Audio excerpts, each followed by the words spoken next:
Je m'appelle Sébastien Place et donc je travaille pour Microsoft Belgique-Luxembourg au niveau éducation. Donc ça consiste essentiellement à des missions d'accompagnement, de projets numériques au niveau de l'éducation et de la formation. Je m'appelle Valérie Gillon. Je suis à la base informaticienne développeuse, mais depuis 3 ans, je travaille en tant que coordinatrice pour Codeur Dojo. C'est-à-dire que j'aide à la mise en place de clubs de programmation gratuits pour les enfants entre 7 et 18 ans. Ik ben Cindy, ik ben de oprichter van Digitale Wolven. Wij zijn nu dik 7 jaar geleden gestart en wij zijn specifiek gericht naar scholen. En ondertussen zijn wij met 6 mensen die voor Digitale Wolven werken. En dit schooljaar zullen wij afsluiten met 16.000 kinderen die een workshop van ons gekregen hebben. Dus dat is meer dan ik ooit had durven dromen.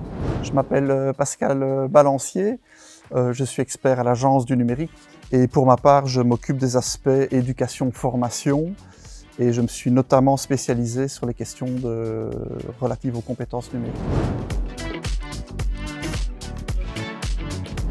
Je pense que c'est important pour plein de bonnes raisons. D'abord pour comprendre mieux et plus tôt le monde dans lequel ils et elles vivent. Als we gewoon maar op straat kijken, de smartphone zit in iedereen zijn hand een beetje vergroeid. Het maakt niet uit welke job dat kinderen en tieners van nu kiezen.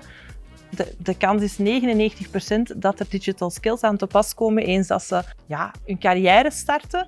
En als ze dan een aantal dingen dan zelf kunnen oplossen en niet voor alles hulp van anderen nodig hebben, denk je dat dat hun alleen maar kan verder helpen in hun carrière, welke die dan ook mag zijn.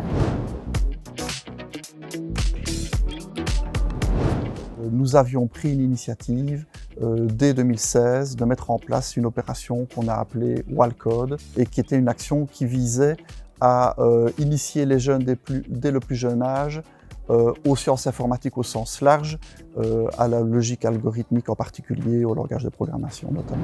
C'est vraiment la mission essentielle de Codeur Dojo, de le rendre accessible à tous les enfants, quelles que soient leurs origines, leurs difficultés, si elles sont financières ou pas.